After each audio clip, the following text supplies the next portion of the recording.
السلام علیکم ورحمۃ اللہ وبرکاتہ۔ بسم اللہ الرحمن الرحیم۔ سجدے کا طریقہ: نمبر 1، دونوں ہاتھوں کے درمیان سجدہ کرنا۔ نمبر 2، سجدے میں ناک اور پیشانی دونوں کو زمین پر رکھنا۔ نمبر 3، سجدے میں پیٹ کو رانوں سے الگ رکھنا۔ نمبر 4، پہلوؤں کو بازوؤں سے الگ رکھنا۔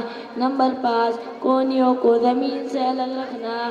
نمبر 6، سجدے میں کم از کم 3 مرتبہ سبحان ربی الاعلی پڑھنا۔ نمبر 7، سجدے کی حالت میں پیروں کی انگلیوں کو زمین پر رکھتے ہوئے قبلے کی طرف موڑنا۔